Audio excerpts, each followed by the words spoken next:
Egyptian writer Nagib-Mahfouz said, "Fear does not prevent death, it prevents life." Looking back, I suspect I lived a good portion of my life in chronic fear, fear of not being good enough, fear of failure, fear of disappointing someone, fear of others' opinions, fear of financial dependency or ruin, fear of being homeless, fear of deep water. And those are the fears that immediately come to mind. Others have faced bigger fears: fear of losing a loved one, fear of being alone, fear of a catastrophic illness, disfigurement, or life-changing disability, fear of pain, fear of domestic violence and lack of safety, and for many, the greatest fear of all, fear of death.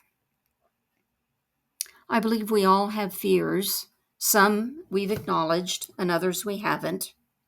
What's important is not whose fear is bigger and harder, but how much control does fear have over your life? Fear can be huge and immobilizing, like the anxiety disorder agoraphobia, which is an intense, irrational fear of being in unfamiliar environments, often resulting in the inability to leave one's home. Fear can be a small, nagging feeling that won't go away. Both can dominate one's daily functioning. Fear, however, can play a supportive role in our lives by motivating us into action and helping us take care of ourselves. For example, fear of becoming a diabetic can be a motivation to eat a healthy diet.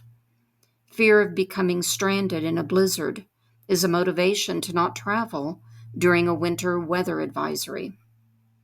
It's not in our best interests, or maybe even possible, to live without fear.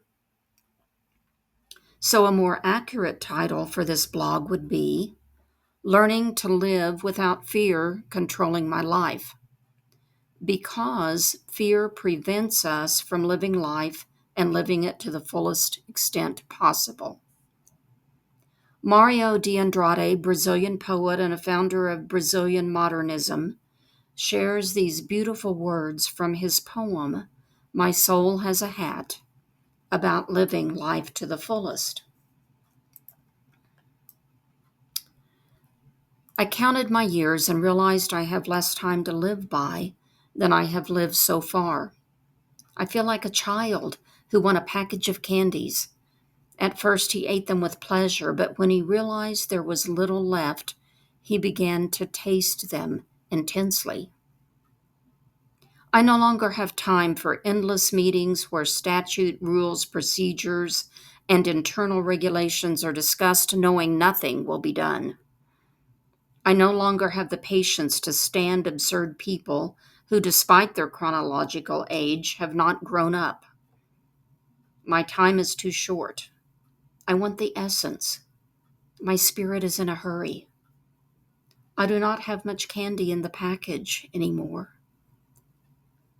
I want to live next to humans, very realistic people who know how to laugh at their mistakes, who are not inflated by their own triumphs, and who take responsibility for their actions.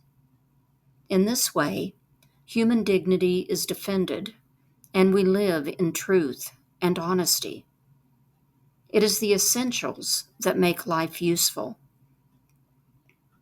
I want to surround myself with people who know how to touch the hearts of those whom hard strokes of life have learned to grow with sweet touches of the soul.